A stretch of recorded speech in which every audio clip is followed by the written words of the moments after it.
بسم الله الرحمن الرحيم.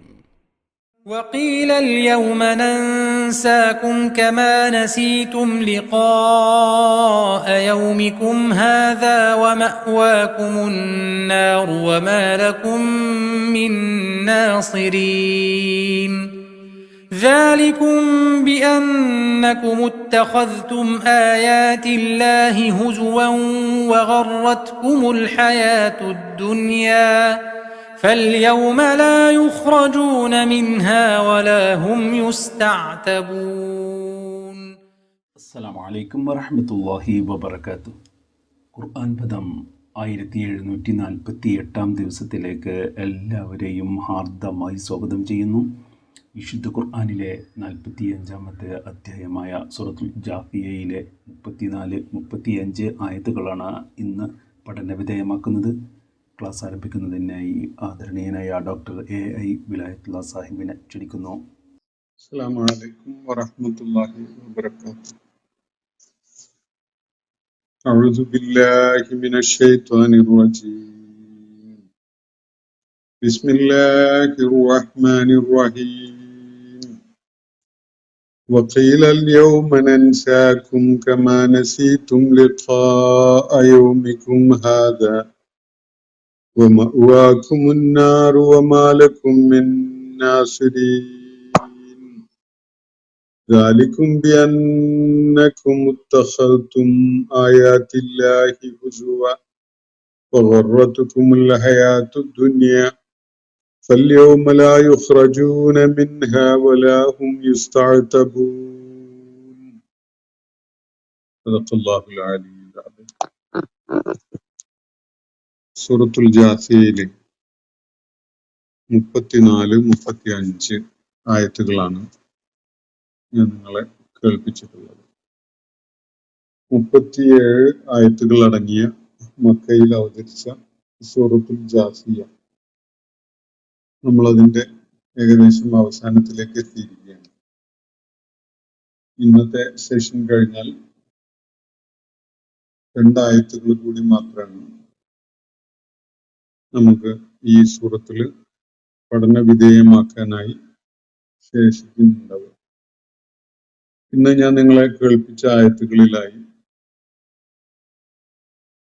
പാരത്രിക ജീവിതത്തെ നിഷേധിക്കുകയോ സംശയിക്കുകയോ ചെയ്ത ആളുകൾ, അവരോട് അള്ളാഹു നടത്തുന്ന ഒരു സംഭാഷണമാണ്, അവരോട് ചില കാര്യങ്ങൾ കേൾപ്പിക്കുന്ന സംഗതിയാണ് അള്ളാഹു പ്രതിപാദിക്കുന്നതായിട്ട് കാണാൻ സാധിക്കും. 24-ാമത്തെ ആയത്തില് ജീവിതം എന്ന് വെച്ചാൽ ഈ ഭൗതിക ലോകത്തെ ജീവിതം മാത്രമേ ഉള്ളൂ, അതിനുശേഷം വേറെ ജീവിതമൊന്നുമില്ല. നമ്മൾ ജീവിക്കുന്നു മരിക്കുന്നു എന്നതല്ലാതെ, കാലം നമ്മളെ മരിപ്പിക്കുന്നു എന്നതല്ലാതെ അതിനപ്പുറത്തേക്ക് യാതൊന്നുമില്ല എന്ന് പറഞ്ഞുകൊണ്ടിരുന്ന ഒരു കൂട്ടർ, എന്ന് പറഞ്ഞാൽ പാരത്രിക ജീവിതത്തെ അടച്ച് നിഷേധിച്ചു കൊണ്ടിരുന്ന ആളുകളെ പരാമർശിക്കുന്നത് നമ്മൾ കാണുകയുണ്ടായി. അതിനെ തുടർന്ന് പാരത്രിക ജീവിതത്തെ കുറിച്ച്, ഉയർത്തെഴുന്നേൽപ്പിനെ കുറിച്ച് പരാമർശിക്കപ്പെട്ടാൽ മാനദരി മസ്സാ, എന്താണ് ഉയർത്തെഴുന്നേൽപ്പ് എന്ന് ഞങ്ങൾക്കറിയുകയില്ല. ഇന്നലുന്നു ഇല്ല ലന്ന, ഞങ്ങൾ കേവലം ഊഹങ്ങൾ നടത്തുക മാത്രമാണ്. ഒമാ നഹ്നു ബി മുസ്തഖിനീൻ, ഞങ്ങൾക്ക് അതിലൊന്നും ഒരു ദൃഢബോധ്യവുമില്ല എന്ന് പറയുന്ന തരം ആളുകളെ പരാമർശിക്കുകയാണ് ഈ 32-ാമത്തെ ആയത്തിൽ. അപ്പൊ 2 വിധത്തിൽ പാരത്രിക ജീവിതത്തെ നിഷേധിക്കുന്ന ആളുകൾ. ഒരു കൂട്ടർ പൂർണ്ണമായിട്ട് അതിനെ അങ്ങനെ ഇല്ല, മരണാനന്തരം ഒരു ഉയർത്തെഴുന്നേൽപ്പോ പാരത്രിക ജീവിതമോ ഒന്നുമില്ല എന്ന് അടച്ചു നിഷേധിക്കുന്നവര്. വേറൊരു കൂട്ടര് ഞങ്ങൾക്കറിയില്ല പാരത്രിക ജീവിതം എന്ന് വെച്ചാൽ എന്താണ് എന്ന്, അങ്ങനെയൊക്കെ ഉണ്ടാവാം എന്ന് ഞങ്ങൾ ഊഹിക്കുക മാത്രമാണ്, ഞങ്ങൾക്ക് അങ്ങനെ അതുണ്ടെന്ന് ദൃഢബോധ്യമൊന്നുമില്ല എന്ന് പറയുന്ന ആൾ. ഇങ്ങനെ രണ്ട് വിഭാഗം ആളുകളെ പരാമർശിച്ചതിനെ തുടർന്നാണ് അവരുടെ പരിണതികൾ വളരെ പറയത്തക്കയൊന്നും വ്യത്യാസമില്ല എന്ന് രണ്ടു കൂട്ടരും ഏറ്റുവാങ്ങാൻ പോകുന്നത് ദൈവിക ശിക്ഷയുടെ നടപടികളാണ് എന്നതാണ് വ്യക്തമാക്കപ്പെടുകയുണ്ടായത്. അവർക്ക് അവരുടെ കർമ്മങ്ങളുടെ, അവരുടെ ചെയ്തികളുടെ ഫലം, അതിന്റെ ദൂഷ്യഫലങ്ങൾ വെളിപ്പെട്ടുകൊണ്ടിരിക്കുന്ന ഒരു സന്ദർഭമായിരിക്കും അത്. അവരേതൊരു പാരത്രിക ജീവിത അനുഭവത്തെയാണോ പരിഹസിക്കുകയും തമാശയാക്കുകയും ഒക്കെ ചെയ്തിട്ടുണ്ടായിരുന്നത്, അത് അവർ നേരിട്ട് അനുഭവിക്കുന്ന ഒരു സന്ദർഭമാണ് സംജാതമായിരിക്കുന്നത് എന്നതാണ് കഴിഞ്ഞ ദിവസം നമ്മൾ പഠന വിധേയമാക്കിയ ആയത്തുകളുടെ അവസാന ഭാഗത്ത് അള്ളാഹു പറയുന്നത് നമ്മൾ കാണുകയുണ്ടായത്. അതിനെ തുടർന്ന് വഖീല, അവരോടായിട്ട് പറയപ്പെടുന്ന കാര്യമാണിത്. വഖീല അൽയൗമ നൻസാക്കും, ഇന്നേ ദിവസം, ഞാൻ ഇന്ന് നിങ്ങൾ കേൾപ്പിച്ച ആയത്തുകളുടെ തുടക്കമാണത്. അൽയൗമ നൻസാക്കും, ഇന്നേ ദിവസം ഞാൻ നിങ്ങളെ വിസ്മരിക്കുകയാണ്, നിങ്ങളെ മറന്നു കളയുകയാണ്. ഇതാണ് അവരോട് പറയപ്പെടുന്ന കാര്യം.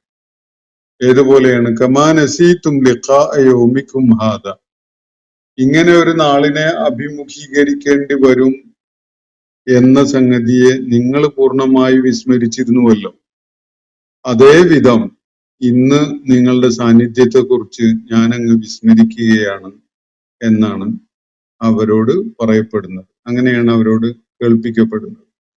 അള്ളാഹു പറയുന്ന വിധത്തിലാണ് ഈ വാക്യങ്ങളുടെ ഘടന. ഞാൻ അല്ലെങ്കിൽ നാം നിങ്ങളെ വിസ്മരിക്കുന്നു. അല്യൗമ നൻസാക്കും, ഇന്ന് നിങ്ങളെ വിസ്മരിക്കാമെന്നാണ് നാം വെച്ചിട്ടുള്ളത്. അള്ളാഹു പറയുന്ന വിധത്തിലാണ് അല്യൗമ നൻസാക്കും, ഇന്ന് നാം നിങ്ങളെ വിസ്മരിക്കുന്നു, നാം നിങ്ങളെ ഓർക്കാതിരിക്കുന്നു, മറന്നു കളയുന്നു. കമാ നസീതും, നിങ്ങൾ നേരത്തെ മറന്ന് കളഞ്ഞിട്ടുണ്ടായിരുന്നത് പോലെ. എന്തിനെയാണ്?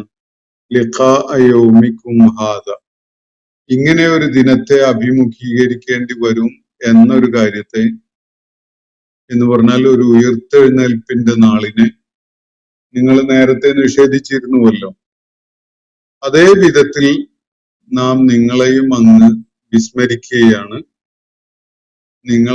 നിങ്ങളുടെ സാന്നിധ്യത്തെ നാം പരിഗണനക്കെടുക്കുന്നില്ല എന്നാണ് അവരെ കേൾപ്പിക്കപ്പെടുന്നത്. അല്യൗമ നൻസാക്കും, നിങ്ങളെ നാം വിസ്മരിക്കുകയാണ്, മറക്കുകയാണ്. കമാ നസീതും, നിങ്ങൾ മറന്നിരുന്നല്ലോ നേരത്തെ. ലിഖാഅ യൗമിക്കും ഹാദ, ഇങ്ങനെ ഒരു നാളിനെ നിങ്ങൾ കണ്ടുമുട്ടേണ്ടി വരും, അഭിമുഖീകരിക്കേണ്ടി വരും എന്ന കാര്യത്തെ. ഇതാണ് ഇവരോടായിട്ട് പറയപ്പെടുന്നത്. തുടർന്ന് അവർ കേൾപ്പിക്കപ്പെടുന്ന കാര്യം മുന്നാർ, നിങ്ങളുടെ മടക്ക സങ്കേതം നരകമാകുന്നു. വമാലക്കും മിൻ നാസിരീൻ, നിങ്ങൾക്ക് വേറെ സഹായികളൊന്നും ഉണ്ടാവുന്നതുമല്ല. ഈ നാളിൽ നിങ്ങൾ തീർത്തും തനിച്ചാണ് എല്ലാ പ്രശ്നങ്ങളെയും അഭിമുഖീകരിക്കേണ്ടത്. സഹായത്തിനായിട്ട് ആരും നിങ്ങളുടെ അടുക്കൽ എത്തുകയില്ല. നിങ്ങൾക്ക് ചെന്ന് ചേരാനുള്ള മടക്ക സങ്കേതം അത് നരകമാണ്. അത് വളരെ സുനിശ്ചിതമാണ് താൻ. പാരത്രിക ജീവിതത്തിൽ വിശ്വാസമില്ലാത്ത ആളുകൾക്കായിട്ട് സ്വർഗം വാഗ്ദാനം ചെയ്യുന്ന ചിലരൊക്കെ നമ്മുടെ സമൂഹത്തിൽ പലപ്പോഴും തലപൊക്കുന്നത് നമ്മൾ കാണാറുണ്ട്. ഇവിടെ അള്ളാഹു കൃത്യമായി നൽകുന്ന ഒരു സൂചന, പാരത്രിക ജീവിതത്തില് യഖീനില്ല, ഞങ്ങൾക്ക് ഉറപ്പില്ല, ബോധ്യമില്ല, ഉണ്ടെങ്കിലുണ്ട് ഇല്ലെങ്കിലില്ല എന്നൊക്കെയാണ് ഞങ്ങൾ അതിനെക്കുറിച്ച് കരുതുന്നത് എന്ന് പറയുന്ന ആളുകളോട് പറയപ്പെടുന്ന ഈ വാചകത്തില് അള്ളാഹു വ്യക്തമാക്കുന്നത് അൽയൗമ നൻസാക്കും, ഈ നാളിൽ നിങ്ങളെ നാം വിസ്മരിക്കുകയാണ്. കമാ നസീതും, നിങ്ങൾ നേരത്തെ വിസ്മരിച്ചിട്ടുണ്ടായിരുന്നത് പോലെ.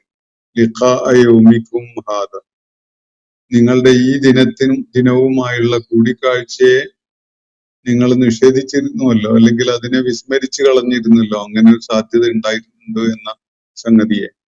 അപ്പോ ആ വിധത്തില് നിങ്ങളെ നാം ഈ ദിവസം പൂർണ്ണമായി അവഗണിക്കുകയാണ്. നിങ്ങൾക്ക് ഒരു പരിഗണനയും ലഭിക്കാൻ പോകുന്നില്ല. നിങ്ങൾ ആരും ഓർക്കാനും പോകുന്നില്ല.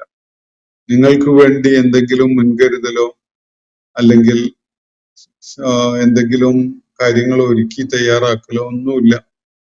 നിങ്ങൾ അനുഭവിച്ചുകൊള്ളുക. നിങ്ങൾക്ക് ഇന്ന് സഹായികളായിട്ട് ഒരാളും തന്നെ ഉണ്ടാവുകയും ഇല്ല. ഇതാണ് ഈ ആളുകളോട് കേൾപ്പിക്കപ്പെടാൻ പോകുന്നത്. അപ്പൊ നമ്മുടെ മനസ്സില് നമ്മളൊന്ന് കാണുന്നത് നല്ലതാണ്. പാരത്രിക ജീവിതം എന്നൊരു സംഗതിയെ തന്നെ അംഗീകരിക്കാത്ത, അതിനെയൊക്കെ തമാശയായിട്ട് മാത്രം കാണുന്ന ആളുകൾക്കും പാരത്രിക ജീവിതവും അവിടുത്തെ വിജയവും ഒക്കെ എഴുതി ചീട്ട് കൊടുക്കുന്ന തരം സംസാരങ്ങൾ നടത്തുന്ന ആളുകൾ നമ്മുടെ ചുറ്റുവട്ടത്തും നമ്മുടെ കാലഘട്ടത്തിലൊക്കെ ഏറെ നമുക്ക് കാണാൻ കഴിയുന്നുണ്ട്. അവര് പല സുഹൃതവും ചെയ്തിട്ടുണ്ട് എന്നതാണ് ന്യായം പറയാറുള്ളത്. അവരുടെ വിലയിരുത്തലിൽ പല പുണ്യകർമ്മങ്ങളും പല വലിയ ജനസേവന പ്രവർത്തനങ്ങളും ഒക്കെ ചെയ്തിട്ടുണ്ട് എന്നാണ് അതിനുള്ള ന്യായമായിട്ട് അവര് പറയാറുള്ളത്. പക്ഷെ അതിന്റെ ഒന്നും ഫലം അവർക്ക് അവിടെ ലഭിക്കാൻ പോകുന്നില്ല. അവര് പൂർണ്ണമായി വിസ്മരിക്കപ്പെടാൻ പോവുകയാണ്. അവർക്ക് സഹായത്തിനായിട്ട് ആരും രംഗത്ത് വരികയുമില്ല. ഇതാണ് ഈ സന്ദേഹികളുടെ കാര്യത്തിൽ പോലും അള്ളാഹു വ്യക്തമാക്കുന്ന കാര്യം. പാരത്രിക ജീവിതം ഉണ്ട് എന്ന കാര്യം ഞങ്ങൾക്കറിയില്ല. എന്താണ് സഹായത്ത് എന്ന് ഞങ്ങൾക്കറിയില്ല. ഞങ്ങൾ കേവലം ഊഹങ്ങളെ ആശ്രയിച്ചുകൊണ്ട് കഴിയുകയാണ്. ഞങ്ങൾക്ക് അതേക്കുറിച്ച് ദൃഢബോധ്യം ഒന്നുമില്ല എന്ന് പറയുന്ന ആളുകൾ, അവര് നിഷേധിക്കുന്നൊന്നുമില്ല. ഉണ്ടെങ്കിലുണ്ട്, ഇല്ലെങ്കിൽ ഇല്ല എന്നുള്ള നിലപാടേ ഉള്ളൂ. പക്ഷെ അവരുടെ കാര്യത്തിൽ പോലും പറയുന്നത് അല്യൗമനൻസാക്കും, ഇന്നേ ദിവസം നിങ്ങളെ നാം മറക്കുകയാണ്. കമാനസീത്തും, നിങ്ങൾ നേരത്തെ മറന്നിട്ടുണ്ടായിരുന്നത് പോലെ ലിഖാഅയൗമിക്കും ഹാദ, ഇങ്ങനെ ഒരു കൂടിക്കാഴ്ചയുടെ നാളുണ്ടാകും എന്നത് നിങ്ങൾ ഓർത്തിരുന്നില്ലല്ലോ. നിങ്ങൾ അതിനെ സൗകര്യപൂർവ്വം മറക്കുകയായിരുന്നല്ലോ. അതേ വിധത്തിൽ ഇന്ന് നിങ്ങളെയും നാം മറക്കുകയാണ് എന്നാണ് അള്ളാഹു അവരെ കേൾപ്പിക്കുന്നത്. മുന്നാറും, നിങ്ങളുടെ മടക്ക സങ്കേതം, തിരിച്ചു ചെല്ലാനുള്ള നിങ്ങളുടെ ഇടം, അത് നരകമാണ്. വമാലക്കും മിന്നാസുരീൻ, നിങ്ങൾക്ക് വേറെ സഹായികളൊന്നുമായിട്ട് ആരും രംഗത്ത് വരികയും ഇല്ല. ഐഹിക ലോകത്ത് നിങ്ങളെ പിന്തുണക്കാനും നിങ്ങളെ പറയുന്ന കാര്യങ്ങൾ ഏറ്റുപറയാനും ഒക്കെ പലരും ഉണ്ടായിരുന്നു. പല താല്പര്യങ്ങളും ഒക്കെ ആയിട്ട് നടന്നിരുന്ന ആളുകൾ നിങ്ങളെ പിന്തുണച്ചുകൊണ്ട് നിങ്ങളുടെ ആളുകളായിട്ടൊക്കെ അങ്ങനെ സഹായത്തിനും ഒത്താശയ്ക്കും ഒക്കെ രംഗത്തുണ്ടായിരുന്നതാണ്. പക്ഷെ ഉയർത്തെഴുന്നേൽപ്പ് നാളിൽ അങ്ങനെ ഒരു സാധ്യതയെ നിഷേധിച്ചിരുന്നവരോ സംശയിച്ചിരുന്നവരോ കേൾക്കേണ്ടി വരുന്നത് ഇങ്ങനെ ഒരു വാചകമാണ്: ഇന്ന ദിവസം ഞങ്ങൾ മറക്കുകയാണ്, നാം മറക്കുകയാണ്. നിങ്ങൾ നേരത്തെ ഇങ്ങനെ ഒരു കൂടിക്കാഴ്ചയുടെ സാധ്യതയെ നിഷേധിച്ചിരുന്നവരും അല്ലെങ്കിൽ അതിനെക്കുറിച്ച് വലിയ ഓർമ്മ ഉണ്ടായിരുന്നവരും ആയിരുന്നില്ല. നിങ്ങൾ അതിനെക്കുറിച്ച് വിസ്മൃതിയിലായിരുന്നു. അതേ വിധത്തില് ഇന്ന് നിങ്ങളുടെ കാര്യത്തിലും നാം വിസ്മൃതിയിലാണ്. നാം നിങ്ങളെ ഓർക്കാനേ ഉദ്ദേശിക്കുന്നില്ല. മാത്രവുമല്ല വമാലക്കും മിൻ നാസിരീൻ, നിങ്ങൾക്ക് സഹായികളായിട്ട് ആരും തന്നെ രംഗത്ത് ഉണ്ടാവുകയും ഇല്ല. ഇതാണ് അവരോട് പറയപ്പെടുന്നത്. ദാലിക്കും ബിഅന്നക്കും മുത്തഖത്തും ആയാത്തില്ലാഹി ഹുസുവ. എന്തുകൊണ്ടാണ് ഇങ്ങനെ എന്നൊരു ചോദ്യം സ്വാഭാവികമായിട്ടും നമ്മുടെ മനസ്സിൽ ഉയരാം. അതിനുള്ള മറുപടിയാണ് അടുത്ത ആയത്തിൽ അല്ലാഹു നൽകുന്നത്. ദാലിക്കും, നിങ്ങളുടെ ഈ ഗതി, നിങ്ങളുടെ ഈ അവസ്ഥ, എന്തുകൊണ്ടാണ് അത് സംഭവിച്ചത്? ഇതൊക്കെ വളരെ ക്യൂട്ടായ, വളരെ സ്ട്രെയിഞ്ചായ പ്രയോഗങ്ങളാണ്. വിശുദ്ധ ഖുർആന്റെ മാത്രം ശൈലീപരമായ ചില വ്യതിരക്തതകളാണ് നമ്മൾ ഈ പ്രയോഗത്തിൽ കാണുന്നത്. ദാലിക്കും, ദാലിക്ക, അൻതും എന്നുള്ള രണ്ട് എലിമെന്റ്സ് ചേർത്ത് ഒരു പുതിയ ഒരു എക്സ്പ്രഷൻ ഖുർആൻ കോയിൻ ചെയ്തിരിക്കുകയാണ്. യഥാർത്ഥത്തിൽ അറബി ഭാഷയിൽ ഈ കൺസ്ട്രക്ഷൻ തന്നെ വളരെ അപരിചിതമായിരുന്നു.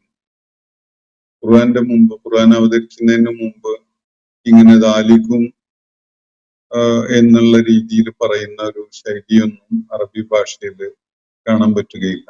ഇങ്ങനെ ഉണ്ടായിരുന്നില്ല. അപ്പൊ ഇത് ചേർത്ത് ഒരു പുതിയ ഒരു സാധ്യത തുറന്നിട്ടിരിക്കുകയാണ് വിശുദ്ധ ഖുർആൻ ഈ ശൈലിപരമായ യുണീക്ക്നെസ് കൊണ്ടുവന്നുകൊണ്ട്. അപ്പൊ ദാലിക്കും നിങ്ങളുടെ ഈ അവസ്ഥ എന്തുകൊണ്ടുണ്ടായി? ബി അന്നക്കും, കാരണം നിങ്ങൾ തീർച്ചയായിട്ടും ഇത്തഖത്തും ആയാത്തില്ല, അള്ളാഹുവിന്റെ ആയാത്തുകളെ നിങ്ങൾ എടുക്കുകയുണ്ടായത്, സ്വീകരിക്കുകയുണ്ടായത് ഹുസുവ, തമാശയായിട്ടാണ്. അള്ളാഹു മനുഷ്യരാശിയെ അവരുടെ ധിഷണയെ, ചിന്തയെ, ആലോചനയൊക്കെ തട്ടിയുണർത്തുന്നതിന് വേണ്ടിയാണ് അവന്റെ സകല ദൃഷ്ടാന്തങ്ങളും അവതരിപ്പിച്ചിരിക്കുന്നത്. അവന്റെ സകല സൂക്തങ്ങളും കേൾപ്പിച്ചിരിക്കുന്നതും അങ്ങനെയുള്ള ആവശ്യത്തിന് വേണ്ടിയാണ്. പക്ഷെ ഈ ആളുകൾ അവയ്ക്ക് വേണ്ട പരിഗണന നൽകുകയോ അതിനെക്കുറിച്ച് സൂക്ഷ്മമായോ ഗഹനമായോ ഒന്നും ആലോചിക്കുകയോ ചെയ്യാതെ അതിനെ നിസ്സാരമായി ഒരു തമാശയായിട്ടാണ് കാണുകയുണ്ടായത്. ഒരു തമാശയായിട്ടാണ് അവര് അള്ളാഹുവിന്റെ ആയാത്തുകളെ സ്വീകരിക്കുകയും ഉണ്ടായത്. അതിന്റെ ഫലമാണ് ഇവിടെ ഇപ്പോൾ സംഭവിച്ചിരിക്കുന്നത്. നമ്പർ 1, 2-3 കാരണങ്ങൾ പറയുന്നുണ്ട്. അതിലൊന്നാമത്തെ കാരണം അള്ളാഹുവിന്റെ ആയാത്തുകളെ ഞാൻ പലപ്പോഴും വിശദീകരിച്ചിട്ടുള്ളതാണ്. അതിവിസ്മയകരമായ അർത്ഥസാധ്യതയുള്ള വലിയ ദൈവിക പ്രതിഭാസമാണ് അള്ളാഹുവിന്റെ ഒരു ആയത്ത് എന്ന് പറഞ്ഞാൽ. അത് നമുക്കൊരു സൂചന നൽകുന്നുണ്ട്. ആ സൂചന അള്ളാഹുവിന്റെ അസ്തിത്വത്തിനുള്ള സാക്ഷ്യമായിട്ടാണ് നമുക്ക് ബോധ്യപ്പെടുക. അള്ളാഹുവിന്റെ അസ്തിത്വം സത്യമാണ്, ഹക്കാണ് എന്നത് നമ്മളെ ബോധ്യപ്പെടുത്തി തരുന്ന ഒരു ദൈവിക പ്രതിഭാസം എന്ന് നമുക്ക് ഒരു ആയത്തിനെ വിളിക്കാം. അത് വിശുദ്ധ ഖുർആനിലെ ആയത്തായാലും ഈ ഭൗതിക പ്രപഞ്ചത്തിലെ ആയത്തുകളായാലും അതൊക്കെയും തന്നെ ആത്യന്തികമായിട്ട് നിർവഹിക്കുന്ന റോൾ എന്താണെന്ന് ചോദിച്ചാൽ അള്ളാഹുവിനെ നമുക്ക് ബോധ്യപ്പെടുത്തി തരുന്നു എന്നതാണ്. അപ്പോ അള്ളാഹുവിന്റെ ആയാത്തുകളെ അപ്പൊ തമാശയായിട്ട് എടുക്കാൻ ആർക്കും കഴിയില്ലല്ലോ. അത് ഗൗരവത്തിൽ ഉൾക്കൊള്ളാൻ വേണ്ടിയുള്ളതാണ് ഏത് ദൈവിക ദൃഷ്ടാന്തമായാലും. പക്ഷെ ഈ ആളുകള് അള്ളാഹുവിന്റെ ദൃഷ്ടാന്തങ്ങളെ തമാശയായിട്ട് സ്വീകരിക്കുകയാണ് ചെയ്തത്. അതിന് വേണ്ട അർഹിക്കുന്ന ഒരു പരിഗണന കൊടുക്കുകയോ അതിനെക്കുറിച്ച് തെളിമയോടെ ആലോചിക്കുകയോ എന്നിട്ട് അതിന്റെ അടിസ്ഥാനത്തിൽ കാര്യങ്ങൾ തീരുമാനിക്കുകയോ ഒന്നും ചെയ്യുകയല്ല അവര് ചെയ്യുകയുണ്ടായത്. മറിച്ച് അവര് അതിനെ തമാശയായിട്ട് കാണുകയാണ് ഉണ്ടായത്. രണ്ടാമത്തെ കാരണം വഗറത്തുക്കുമുൽ ഹയാത്തു ദുനിയ, ഐഹിക ജീവിതം നിങ്ങളെ ചതിയിലകപ്പെടുത്തുകയും ചെയ്തു. ഇതാണ് രണ്ടാമത്തെ കാരണം. ഒന്നാമത്തെ കാരണം അള്ളാഹുവിന്റെ ആയാത്തുകളെ നിങ്ങൾ നിസ്സാരമായ തമാശയായിട്ട് എടുത്തു കളഞ്ഞു. രണ്ടാമത്തത് ഐഹിക ജീവിതം വലിയ സംഭവമാണ് എന്ന നിലക്ക് നിങ്ങൾ അതിന്റെ പിടുത്തത്തിലായിരുന്നു.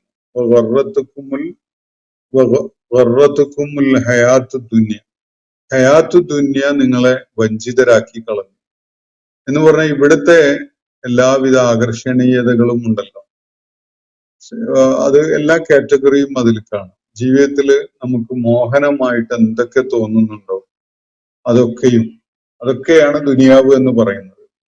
സൗന്ദര്യം എങ്കിൽ, അധികാരമെങ്കിൽ, ശക്തിയെങ്കിൽ, കരുത്തെങ്കിൽ, അതുപോലെ സമ്പത്തെങ്കിൽ, സ്ഥാനവും പദവിയും ഒക്കെ എങ്കിൽ, ഇതൊക്കെയും ഈ ഐഹിക ജീവിതത്തിന്റെ കമനീയതകളിൽ പെട്ടതാണ്. മനുഷ്യൻ ഈ കമനീയതകളിലാണ് വഞ്ചിതരാവുന്നത്. ഇതൊക്കെയാണ് പ്രധാനം, ഇതൊക്കെയാണ് മൂല്യവത്തായത്, ഇതൊക്കെയാണ് വിലയുള്ളത് എന്ന് ധരിച്ച് മനുഷ്യൻ അതിന്റെ പുറകെ അങ്ങ് പോയി അവന്റെ ജീവിതം നഷ്ടപ്പെടുത്തുകയാണ്. ഇതാണ് രണ്ടാമത് ഇവിടെ ചൂണ്ടിക്കാണിക്കപ്പെടുന്ന ഈ ആളുകളുടെ അപജയത്തിന് കാരണമായ സംഗതി. ദുനിയാവിന് അവര് അമിതമായ പ്രാധാന്യം കൽപ്പിച്ചു. ഐഹിക ലോക ജീവിതം അവരെ വഞ്ചിതരാക്കി. ഇതാണ് പറയുന്ന കാര്യം രണ്ടാമത്തത്. അപ്പോ ദാലിക്കും ബി അന്നക്കും മുത്തഖത്തും ആയാത്തില്ലാഹി ഹുസുവ വഗറത്തുക്കുമുൽ ഹയാത്തു ദുനിയ. അതുകൊണ്ട് ഇനിയിപ്പോ എന്താണുള്ളത്? രണ്ട് സംഗതികള് നിങ്ങളെ പരാജിതരാക്കിയിട്ടുണ്ട്. ഒന്ന്, നിങ്ങൾ അള്ളാഹുവിന്റെ ആയാത്തുകൾക്ക് വേണ്ട പ്രാധാന്യവും വിലയും കൽപ്പിച്ചുകൊണ്ട് അതിൽ നിന്ന് പാഠം ഉൾക്കൊള്ളാൻ നിങ്ങൾ പരിശ്രമിച്ചില്ല. അതാണ് ഒരു പരാജയ കാരണം. മറ്റൊന്ന്, ഐഹിക ജീവിതം വളരെ വലിയ സംഭവമാണ് എന്ന നിലക്ക് നിങ്ങൾ അതിന്റെ മോടി പിടിപ്പിക്കലിനും അതിന്റെ പലതും ആസ്തികൾ വാങ്ങിക്കൂട്ടുന്നതിന്റെ ഒക്കെ തിരക്കിലായിരുന്നു.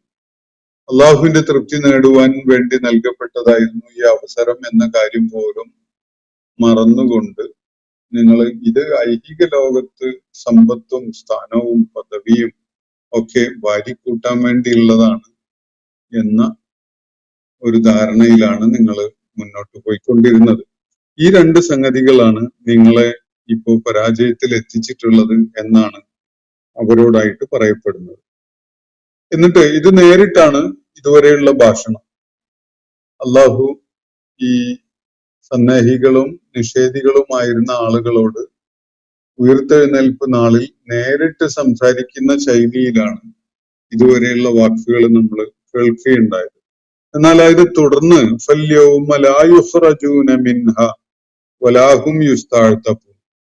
അള്ളാഹു അവരെ ഒരു തേർഡ് പേഴ്സൺ എന്ന നിലക്ക് പരാമർശിക്കുകയാണ് തുടർന്നുള്ള ഈ ആയത്തിന്റെ ബാക്കി ഭാഗത്ത്.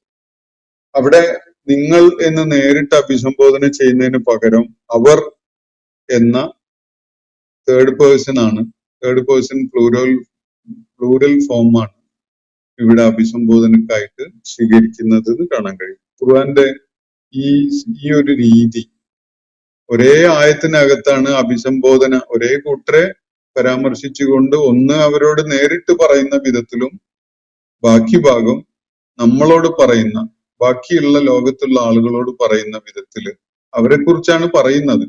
പക്ഷെ അത് പറയുന്നത് ബാക്കിയുള്ളവരോടാണ്, അവരോട് നേരിട്ട് പറയുന്ന വിധത്തിലല്ല.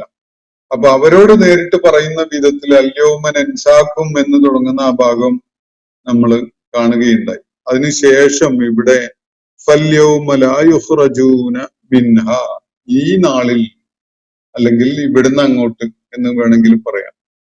ഫല്യൗമ, അതൊരു അനന്തമായ നാളാണ്. പിന്നീട് ഭൂമിയിൽ നമുക്ക് അനുഭവപ്പെടുന്നത് പോലെയുള്ള ഈ 24 hour ഡേ ആയിട്ട് അതെങ്ങനെ മാറി മാറി വരുന്ന ഒരു സംവിധാനം ആവണമെന്നില്ല അവിടെ. അതിൽ നിന്ന് വളരെ വ്യത്യസ്തമായ ഒരു അനന്തമായ ഒരു ദിവസമായിരിക്കും അത്. അങ്ങനെയാണെങ്കിൽ അള്ളാഹുവിടെ പറയുന്ന ഫല്യൗമ ലാ യുഖ്റജൂന മിൻഹ, ഇനി ഇവിടുന്ന് അങ്ങോട്ട് എന്ന് വേണമെങ്കിൽ പറയാം. ഫല്യവും എന്ന് പറഞ്ഞാൽ ഇന്ന് എന്നാണ് അർത്ഥം. പക്ഷെ അതിന്റെ ആ കോണ്ടെക്സ്റ്റിലുള്ള ആശയം ഉൾക്കൊള്ളുമ്പോൾ ഇവിടുന്ന് അങ്ങോട്ട് എന്ന് മനസ്സിലാക്കുന്നതിന് വലിയ സാങ്കത്യമുണ്ട്. ഫല്യൗമ ലാ യുഖ്റജൂന മിൻഹ, ഇവിടുന്ന് അങ്ങോട്ട് ഇനി അവർ ഇതിൽ നിന്ന് പുറത്തു കടക്കുകയില്ല. ഈ നരകത്തിൽ നിന്ന് അവർക്ക് പുറത്തു കടക്കാൻ സാധിക്കുകയില്ല. അവരെ ആരും വെളിയിലേക്ക് കൊണ്ടുവരികയില്ല. ഫല്യൗമ ലാ യുഖ്റജൂന മിൻഹ, ഈ ഒരു നാളിൽ അല്ലെങ്കിൽ ഇവിടുന്ന് അങ്ങോട്ട് ഇതിൽ നിന്ന്, ഈ നരകത്തിൽ നിന്ന് ആരും നിങ്ങളെ പുറത്തെത്തിക്കുകയില്ല, നിങ്ങൾ പുറത്തു പോകുന്നതുമല്ല. വലാഹും യുസ്താഴ്തബൂൻ, നിങ്ങളോട് എന്തെങ്കിലും പരിഹാരക്രിയ ചെയ്യാൻ എന്നിട്ട് അള്ളാഹുവിന്റെ തൃപ്തി നേടാൻ ആവശ്യപ്പെടുന്നതുമല്ല. ആരും അങ്ങനെ ഒരു അവസരം നിങ്ങൾക്ക് വെച്ച് നീട്ടി തരൂല. നിങ്ങൾ ഈ നാളിൽ ഇവിടെ നിന്ന്, ഈ നരകത്തിൽ നിന്ന് നിങ്ങൾക്ക് പുറത്തു കിടക്കാനുള്ള ഒരു സാധ്യതയുമില്ല. ഫല്യൗമ ലാ യുഖ്റജൂൻ, നിങ്ങൾ ആരും ഇവിടെ ഒന്നും മോചിപ്പിക്കാൻ പോകുന്നില്ല. അഖ്റജ എന്ന് പറഞ്ഞാൽ പുറത്തു കൊണ്ടുവരിക എന്നാണ്. അതിന്റെ വേറെ രൂപമാണ് യുഖ്റജൂൻ എന്നത്. എന്ന് പറഞ്ഞാൽ വിമോചിതരാക്കുക, നരകത്തിൽ നിന്ന് വെളിയിൽ കൊണ്ടുവരിക. നിങ്ങളുടെ കാര്യത്തില് നിങ്ങളെ നരകത്തിൽ നിന്ന് ആരും പുറത്തു കൊണ്ടുവരാൻ ഒരു ശ്രമവും നടത്തുകയില്ല. ഫല്യൗമ ലാ യുഖ്റജൂന മിൻഹ, അതിനാൽ ഇന്ന് മുതൽ ഇക്കൂട്ടര് നരകത്തിൽ നിന്ന് മോചിപ്പിക്കപ്പെടുന്നതല്ല. വലാഹും യുസ്തഅതബൂൻ, ഇവിടെ ഇസ്താഴ്ത്തബ എന്നതിന്റെ വേറൊരു രൂപമാണ് ഇസ്താഴ്ത്തബു. അപ്പൊ ഇവിടെ ഇസ്താഴ്ത്തബ എന്ന് പറഞ്ഞാല് തൃപ്തി തേടുക എന്നൊക്കെയാണ്. ആക്ഷേപങ്ങളിൽ നിന്ന് മുക്തരാവുകയും അള്ളാഹുവിന്റെ തൃപ്തി തേടുകയും ചെയ്യുക, ഇതാണ് ഉദ്ദേശിക്കുന്നത്. അപ്പൊ ഇവരോട് അള്ളാഹുവിന്റെ തൃപ്തി തേടുന്നവരായി മാറാൻ ഒരാളും ആവശ്യപ്പെടാനും പോകുന്നില്ല.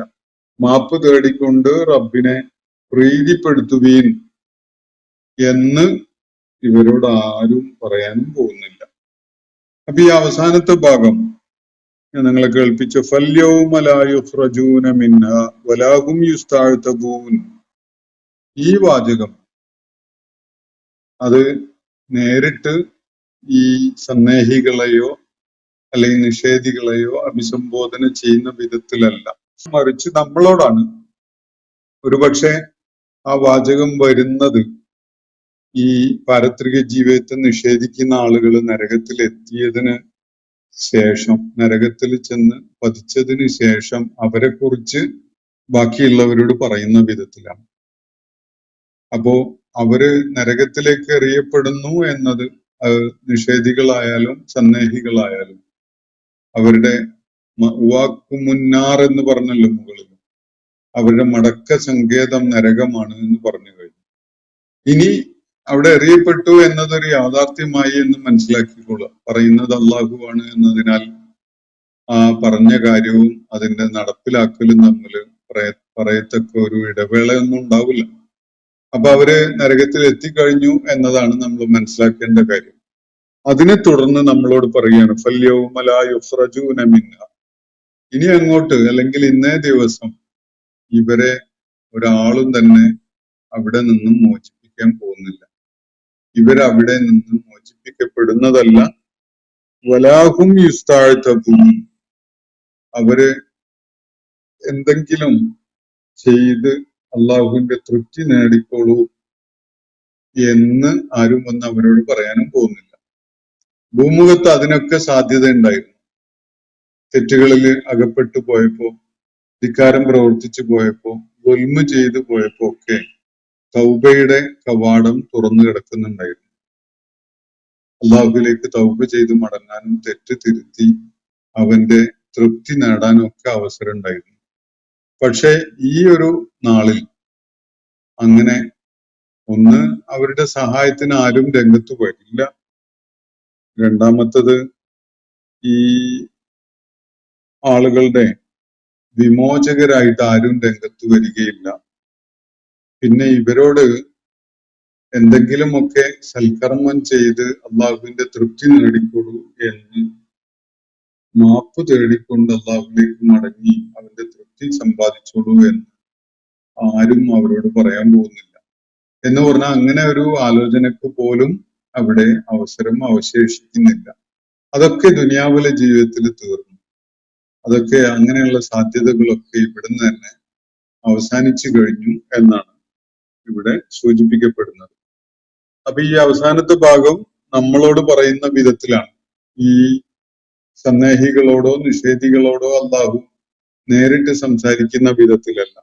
അപ്പൊ നമ്മളിവിടെ കാണുന്നത് ഈ നമ്മൾ വായിച്ച അവസാനത്തെ ആയത്ത് 35-ാമത്തെ ആയത്തില് അതിന്റെ ആദ്യ ഭാഗം ഈ നിഷേധികളോടും സന്ദേഹികളോടും അല്ലാഹു നേരിട്ട് സംസാരിക്കുന്ന വിധത്തിലാണ്.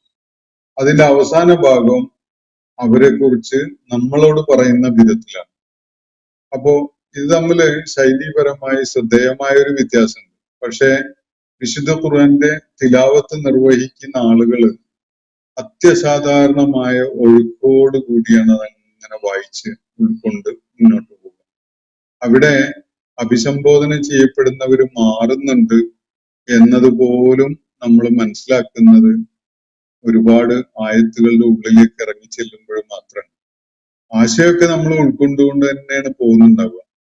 പക്ഷെ എന്നാൽ പോലും ഇവിടെ അഭിസംബോധിതര് പെട്ടെന്ന് ഒരേ ആയത്തിൽ തന്നെ മാറിയല്ലോ.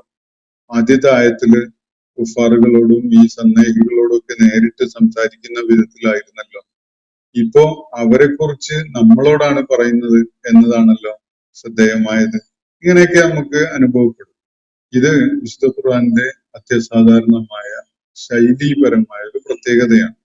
അതുകൊണ്ട് അതിന്റെ ആശയപരമായ ഒഴുക്കിന് യാതൊരു ഭംഗവും വരുന്നില്ല എന്നതാണ് വിശുദ്ധ ഖുർആന്റെ ശൈലിയെ തീർത്തും അനുപമമാക്കുന്ന കാര്യം. ഞാൻ അവസാനിപ്പിക്കുകയാണ്.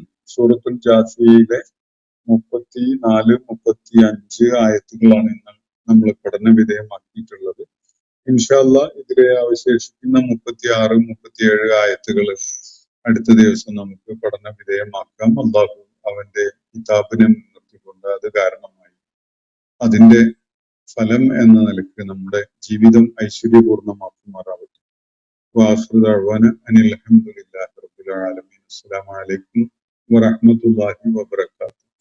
ഇന്നത്തെ ഖുർആൻ പദം ഇവിടെ സമാപിക്കുന്നു. ഖുർആൻ പഠനത്തിൽ പങ്കെടുത്ത എല്ലാവർക്കും അല്ലാഹു അർഹമായ പ്രതിഫലം നൽകി അനുഗ്രഹിക്കട്ടെ. വആഖിറു ദഅ്വാന അനിൽ ഹംദുലില്ലാഹി റബ്ബിൽ ആലമീൻ. അസ്സലാമു അലൈക്കും വറഹ്മത്തുള്ളാഹി വബറകാതുഹു.